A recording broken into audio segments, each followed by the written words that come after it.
नमस्कार आदाब, मैं हूं राव अकरम और आप देख रहे हैं मेरा हिंदी यूट्यूब चैनल। साथियों, आज इस वीडियो के अंदर हम विस्तार से जानकारी करेंगे धारा 122 ग, यानी कि धारा 122 ग क्या है, जो अनुसूचित जनजाति के सदस्यों और खेतीहर मजदूर आदि के लिए आवास स्थल के लिए नियमित भूमि का आवंटन करती है, यानी कि धारा 122 ग। और साथियों, बताना चाहूंगा कि क्षमा चाहता हूं कि मैं अभी कुछ समय पहले बीमार था डेंगू की वजह से। बहुत से साथियों के मुझे कॉल आए, लेकिन कॉल पर मैं उन्हें सही जवाब नहीं दे पाया, क्योंकि कुछ ऐसा स्वास्थ्य हो गया था कि कुछ चिड़चिड़ापन हो गया था, जिससे कि मैंने कुछ बातों का गलत जवाब भी अपने यानी चाहने वालों को दिए। उसके लिए क्षमा चाहता हूं, क्योंकि मैं काफी परेशान चल रहा था, इसीलिए आपको इस बात की बाबत जानकारी नहीं थी। और हो सके तो मुझे आप लोग क्षमा करें और मेरे इस चैनल को सब्सक्राइब करें, क्योंकि मैं क्वालिटी की वीडियो बनाता हूं और कानून की सारी बातें बताता हूं, ताकि सामने से पिछले वाले व्यक्ति को भी समझ में आए कि अकरम भाई आबादी स्थल के लिए कैसी वीडियो बनाते हैं। साथियों, मैं एक सार्वजनिक हित के लिए काम कर रहा हूं, ताकि लोगों को इन बातों का ज्ञान हो और कानून के अंदर जिस प्रकार से आबादी का स्थल लिया जाता है या फिर किस प्रकार के कानून के बारे में पूरी विस्तार से जानकारी देता हूं। लेकिन आपसे मेरी गुजारिश है कि मेरे इस चैनल को आप लोग बिल्कुल शेयर करना ना भूलें, क्योंकि आपके पीछे खड़ा हुआ व्यक्ति भी जानना चाहता है कि अकरम भाई कानून के अंतर्गत किस प्रकार की वीडियो बनाते हैं और जो लोगों को फायदेमंद या फिर फायदा पहुंचाती है। साथियों, आपसे इतनी गुजारिश है कि अगर इस वीडियो की बाबत आपको मुझसे कोई जानकारी लेनी है, फिर राब्ता करना है, तो डिस्क्रिप्शन में मेरा मोबाइल नंबर है, आप वहां जाकर मुझे कॉल भी कर सकते हैं और विस्तार से जानकारी भी ले सकते हैं। तो चलिए, बहुत जल्द आपको पूरे कानून के साथ स्टिक होकर मैं बताता हूं कि किस प्रकार से आबादी का स्थल लिया जा सकता है, यानी कि कानून के अंतर्गत। तो चलिए वीडियो जल्दी शुरू करते हैं। यार, सब्सक्राइब करना बिल्कुल ना भूलें। साथियों, धारा 122 गया, यानी कि अनुसूचित जनजाति और अनुसूचित जनजाति के सदस्यों और खेतीहर मजदूर आदि के लिए आवास स्थल को नियमित भूमि का आवंटन, यानी कि अगर आपकी ग्राम पंचायत के अंदर ऐसे व्यक्ति हैं जो मैं आगे चलकर बताऊंगा और उन्हें आबादी के स्थल के लिए भूमि चाहिए, तो इस प्रकार से उन्हें भूमि मिलेगी। और किस प्रकार की भूमि, जो गांव की पंचायत के अंदर निहित होती है या फिर कलेक्टर अपने आधार पर उप जिला अधिकारी ऐसी भूमि के लिए आवंटन समय भी कर सकता है। कैसे करेगा, तो विस्तार से मैं आपको अब बताता हूं। साथियों, परगना अधिकारी, सहायक कलेक्टर, स्वतः या फिर भू प्रबंधक समिति के प्रस्ताव पर, यानी कि अनुसूचित जाति तथा अनुसूचित अधीन जाति के अन्य पिछड़ा वर्गों और खेतीहर मजदूरों व ग्राम कारीगरों के लिए आबादी स्थल व्यवस्था के लिए भूमि निम्नलिखित श्रेणी में अलग कर देगी।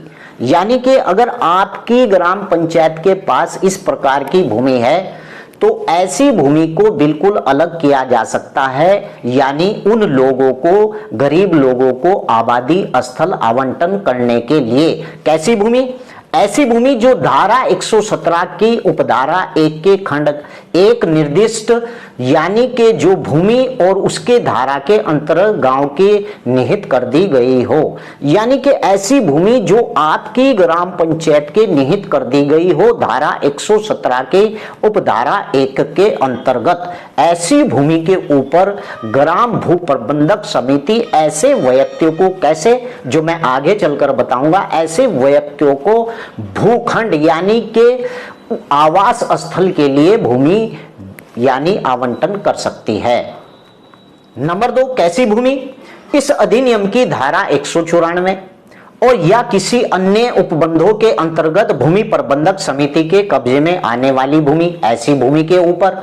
नंबर 3, कोई अन्य व्यक्ति जो धारा 18, कोई अन्य व्यक्ति जो धारा 13, धारा 14 और धारा 163 और धारा 186 यानी कि धारा 211 के अंतर्गत खाली समझी गई भूमि या खाली कर दी गई हुई भूमि, ऐसी भूमि जो भू प्रबंधक समिति के अंडर में हो। और नंबर 3, कोई अन्य भूमि जो धारा 13-14 से मिलती जुलती हुई हो, या फिर उत्तर प्रदेश जो चकबंदी अधिनियम 1953 के अंतर्गत हरिजनों के लिए आरक्षित आबादी के स्थल और आबादी के विस्तार के लिए खाली भूमि उसके द्वारा अपर्याप्त समझी गई है, या इस अधिनियम के अंतर्गत अन्य प्रयोजनों के लिए जो आरक्षित भूमि का प्राय है और इस प्रकार के प्राय भूमि का कोई भाग हो, इस प्रकार की भूमि को भू प्रबंधक समिति आपकी ग्राम पंचायत आबादी स्थल के लिए आवंटित कर सकती है। नंबर 2, इस अधिनियम की धारा 122 क यानी कि धारा 122 के और धारा 195 और धारा 196 और धारा 197 और धारा 198 अथवा यूपी पंचायती राज अधिनियम 1947 यानी कि जो धाराएं 4, 15, 16 और 28 ख और 34 के किसी बात के रहते हुए भी भूमि प्रबंधक समिति परगना अधिकारी सहायक कलेक्टर की पूर्व स्वीकृति लेकर धारा 3 के निर्दिष्ट व्यक्तियों को गृह निर्माण के प्रयोजन के लिए भूमि आवंटन कर सकती है। मेन पॉइंट, कैसे कर सकती है, किस प्रकार के व्यक्तियों को कर सकती है। नंबर 1 का यानी धारा 1 के अंतर्गत की गई कोई भी भूमि हो। नंबर 2, उत्तर प्रदेश जो चकबंदी अधिनियम 1953 के उपबंधों के अंतर्गत हरिजनों के लिए आबादी स्थल के विस्तार के लिए अलग रखी गई हुई हो भूमि। और नंबर 3, धारा 117 यानी उपधारा 1 खंड 2 के निर्देश ग्राम सभा के निहित कोई भी आबादी स्थल। और नंबर 4, भूमि अर्जन अधिनियम 1894 के उपबंधों के अंतर्गत जो भूमि प्रयोजन के लिए अर्जित हो ऐसी भूमि के ऊपर भी यानी कि आपकी भू प्रबंधक समिति आबादी स्थल के लिए भूमि का आवंटन कर सकती है। क्योंकि मैं कानून के अंतर्गत आपको बता रहा हूं, कानून में जो लिखा है वह आपको बता रहा हूं। अगर कानून गलत है तो इसमें मेरा कोई दोष नहीं है। आप अगर किताब उठाकर देखेंगे जो मैं बोल रहा हूं वही सत्य है। और इसी प्रकार से ग्राम की भू प्रबंधक समिति लोगों को आबादी का स्थल आवंटन भी करती है। नंबर 3, उपधारा 2 के अंतर्गत आवंटन करने की प्राथमिकता के निम्नलिखित क्रम का पालन किया जाएगा। कैसे किया जाएगा? नंबर 1, ग्राम सभा के निवास करने वाला अधिमान क्रम निम्नलिखित श्रेणियों में किसी भी श्रेणी से संबंधित कोई खेती हर मजदूर या फिर ग्रामीण शिल्पकार भी क्यों ना हो। इसके ऊपर क्या है, यानी कि एक ऐसा व्यक्ति हो जो अनुसूचित जनजाति और अनुसूचित जनजाति का व्यक्ति हो। नंबर 2, अन्य पिछड़ा वर्ग का व्यक्ति भी इस आवंटन में भाग ले सकता है।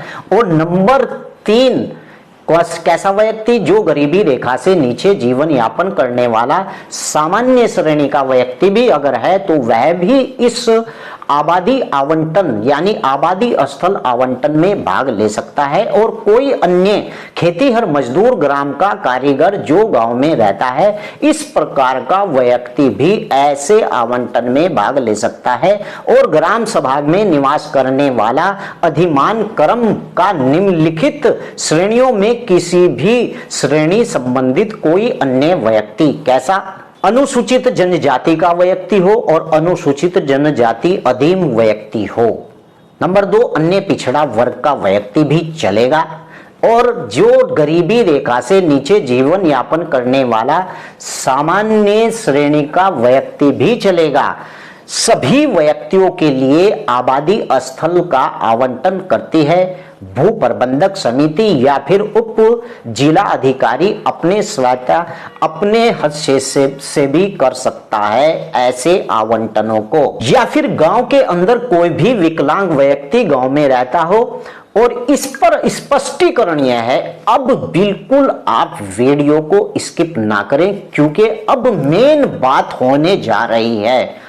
अगर आप ये वीडियो देख रहे हैं तो आज के बाद आपको जरूरत ही नहीं पड़ेगी कि अकरम भाई आबादी का पट्टा कैसे लिया जाता है। मैं बता रहा हूं, कानून बिल्कुल यही बताता है, इस प्रकार के व्यक्ति को ही आबादी का पट्टा मिलता है। चैनल को सब्सक्राइब करें, वीडियो को लाइक बिल्कुल करना ना भूलें आप। तो साथियों, पहला स्पष्टीकरण यह है कि अभिव्यक्ति खेतीहर मजदूर का वही अर्थ होगा जो धारा 198 में दिया गया है। यानी कि स्पष्टीकरण 2, अभिव्यक्ति गांव का कारीगर या फिर ग्रामीण शिल्पी या फिर उसका तात्पर्य ऐसे व्यक्ति से है जिसके पास कोई भूमि कृषि नहीं है और उसकी जीविका का मुख्य साधन परंपरागत औजार बनाना, औजार के उपकरण और अन्य वस्तु जैसे सामान या फिर निर्माण मरम्मत करना जो कृषि या उसके संबंधित प्रयोजनों के प्रयोग में लाई जावे। और शिल्पी के अंतर्गत कोई भी बढ़ी, लोहार, कुम्हार, लोहार, रजतकार, स्वर्णकार, नाई, धोबी, मोची या कोई अन्य व्यक्ति भी है जो सामान्यतः अपनी जीविका या तो स्वयं अपने परिश्रम से या अपने परिवार के किसी सदस्य श्रम से वह शिल्प करके किसी ग्रामीण क्षेत्र में चलाता है। इस प्रकार के व्यक्ति को भी आबादी आवंटन आपको हो सकता है। यानी कि गांव के अंदर सभी प्रकार के व्यक्ति होते हैं। आज यह वीडियो उन सभी लोगों के लिए है जो गांव के अंदर निवास करते हैं, जिनके पास रहने के लिए आबादी का स्थल नहीं है। यही कानून बताता है और YouTube चैनल अपनी तरफ से फड़ंग मारकर आपको बता रहे हैं और आप उनके चैनल को लगातार सब्सक्राइब करते जा रहे हैं। साथियों, मैं बिल्कुल कानून की स्ट्रिक्ट बात आपको बता रहा हूं। अगर यह वीडियो देखेंगे तो दूसरे चैनल को आप जब भी देखेंगे तो कहेंगे कि अकरम भाई आपने बिल्कुल सत्य बताया, मैं सत्य ही बोलता हूं। अब बात कर लेते हैं कि इस पर प्रतिबंध किस व्यक्ति के लिए, कैसा इस पर प्रतिबंध है, कैसे व्यक्ति के को यह आवंटन नहीं किया जा सकता या फिर किस प्रकार का इस पर प्रतिबंध भी है। प्रतिबंध यह है कि किसी व्यक्ति को किसी कुल की जो कुल आय है उससे अपनी आय, उसकी पत्नी या अवयस्क बच्चों की आय भी सम्मिलित है, एक वर्ष में 2400 रुपए से अधिक हो तो ग्रामीण शिल्प नहीं समझा जाएगा ऐसा व्यक्ति। साथियों, स्पष्टीकरण 3 यानी कि विकलांग व्यक्ति का तात्पर्य ऐसे व्यक्ति से होगा जो निष्पक्ष व्यक्ति यानी समान अवसर अधिकार संरक्षण और पूर्ण भागीदारी अधिनियम 1995 यानी अधिनियम 1995 के अधिनियम संख्या 1 और सन 1996 की धारा 2 के खंड अ के उल्लेखित या फिर निष्पक्ष से ग्रस्त हो, यानी कि निष्पक्षता से वह व्यक्ति ग्रस्त हो। और स्पष्टीकरण 4 ऐसा व्यक्ति जो प्राथमिकता दी जाएगी जिसके पास या तो कोई घर नहीं है या जिसके परिवार की आवश्यकता की दृष्टि में आवासीय स्थल अपर्याप्त है, ऐसे व्यक्ति को इसमें पहली प्रायोरिटी दी जाएगी। स्पष्टीकरण 5 की भी बात कर लेते हैं कि गरीबी रेखा से नीचे जीवन यापन करने वाले सामान्य श्रेणी के व्यक्ति का वही अर्थ होगा जो धारा 198 में है, ऐसा ही होगा। अब बात करते हैं नियम 4 की। यदि परगना अधिकारी सहायक कलेक्टर इस बात से संतुष्ट है कि भूमि प्रबंधक समिति अपने कर्तव्यों का पालन करने में असफल हो चुकी है अथवा उपधारा 2 के अंतर्गत अपने कर्तव्यों का संपादन करने में असफल हो चुकी है, ऐसे आवश्यकता या शिष्टाचार, तो वह समय उपधारा 3 के उपबंधों के अनुसार ऐसी भूमि का आवंटन कर सकता है। यही जरूरी नहीं है कि भू प्रबंधक समिति ही आवंटन करेगी। अगर भू प्रबंधक समिति आपके गांव की बिल्कुल फेल है, प्रधान भ्रष्टाचारी है, भू प्रबंधक समिति के सदस्य ग्राम की ध्यान नहीं देते हैं और वह स्टेबल अपनी मौज मस्ती में है, या ग्राम प्रधान लंबे कपड़े पहनकर और सफेद उसके अंदर पाउडर लगवाकर घूमता है और लोगों को रौब देता है कि वह ग्राम प्रधान है, हालांकि उसका काम यह होना चाहिए जो मैं बता रहा हूं। अगर वह विफल होता है तो उप जिला अधिकारी अपने स्तर से भी ऐसे व्यक्तियों को आबादी के स्थल दे सकता है। नंबर 5, इस धारा के अंतर्गत आवंटन कोई भी भूमि उस आवंटी द्वारा ऐसी शर्तों को पारित की जाएगी जैसे शर्तें निर्धारित की जावे। और नंबर 6, कलेक्टर अपनी ओर से इस धारा के अंतर्गत भूमि के आवंटन में यदि कोई व्यक्ति सुबोध है और अपने प्रार्थना पत्र देने पर ऐसे आवंटन को निर्दिष्ट रीति की जांच कर सकेगा या कराएगा। यदि वह संतुष्ट है तो आवंटी नियमित है और तो वह आवंटन रद्द कर सकेगा और वह आवंटी का अधिकार समावित वहित प्रत्येक अन्य व्यक्ति का दावा जो आवंटित भूमि से कर रहे हैं समाप्त हो जाएगा। अगर आपका ग्राम प्रधान, आपकी भू प्रबंधक समिति आपके गांव के अंदर आबादी के स्थल के पट्टे आवंटित करती है और उसके अंदर ग्राम प्रधान, भू प्रबंधक समिति अपने लोगों को पट्टे देता है और भैया गांव के किसी भी व्यक्ति ने शिकायत कर दी तो ऐसे आवंटन को जिला अधिकारी रद्द कर देगा।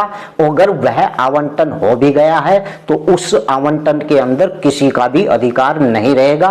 मैंने पिछली वीडियो में भी बताया है कि ग्राम प्रधान भ्रष्टाचारी होता है, वह ग्राम पंचायत के पट्टे अपने रिश्तेदारों को देता है या अपने मिलने जुलने वालों को देता है। ऐसे आवंटन पर इस कानून के अंतर्गत रोक है। नंबर 7, उपधारा 4 के अंतर्गत सहायक कलेक्टर द्वारा पारित प्रत्येक आदेश का उपधारा 6 के प्रतिबंध के अंतर्गत होगा और धारा 6 के अंतर्गत कलेक्टर का पारित प्रत्येक आदेश अंतिम होगा और धारा 333 और धारा 333 के उपबंध में संबंध में लागू नहीं होंगे। और नंबर 9, यानी कि उत्तर प्रदेश जमींदारा विनाश भूमि व्यवस्था नियमावली 1952 के नियम 115 है और उपधारा 2 में सदैव विभक्त समझा जाएगा। यानी कि अब बात करते हैं सही, यानी कि आपको अब निचोड़ इसका मिल जाएगा। जहां भूमि वर्ष 1994 से आवंटित की गई थी, यानी कि आवंटन की तिथि से 3 वर्ष के भीतर या कब्जा लेने के लिए या तो निर्माण करने के लिए कोई प्रयत्न नहीं किया प्रतीत नहीं होता है तो ऐसी इंगित करने के लिए कोई साक्ष्य नहीं था, ऐसे कब्जे को लेने को वादी को निवारित किया था और दखलनामा वर्ष 2003 में निष्पादित किया गया था। इसीलिए अपर जिला मजिस्ट्रेट और निष्कर्ष याची अतिक्रमण का दोषी है और असंधार्य है। अपर जिला कलेक्टर द्वारा पारित किया गया आदेश अभिखंडित किया जाएगा। यानी कि अगर कोई व्यक्ति आवंटन होने के 3 वर्ष के भीतर सामान्य या ओबीसी वर्ग का व्यक्ति है, उस भूमि के ऊपर मकान नहीं बनाता है तो ऐसी भूमि के ऊपर वह कब्जाधारी समझा जाएगा और उससे वह पट्टा छीन लिया जाएगा और किसी दूसरे व्यक्ति को दे दिया जाएगा। लेकिन यहाँ पर एससी और एसटी व्यक्ति के ऊपर कोई प्रतिबंध नहीं है, वह जब चाहे तो उस पर अपना मकान खड़ा कर सकता है 10 साल या 20 साल के अंदर, जब तक वह ऐसा नहीं होता कि अपने कमाई से वह मकान नहीं बना लेता है।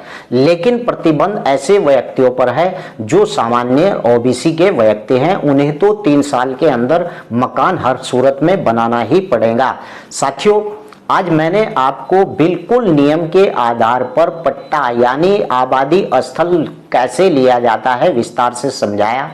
ऐसी वीडियो आपको पूरे YouTube चैनल के ऊपर सर्च करेंगे नहीं मिलेगी, क्योंकि बहुत से लोग बैठे हुए हैं, फड़क मार रहे हैं, समझा रहे हैं, लेकिन इस प्रकार से आपको कोई भी नहीं समझाएगा।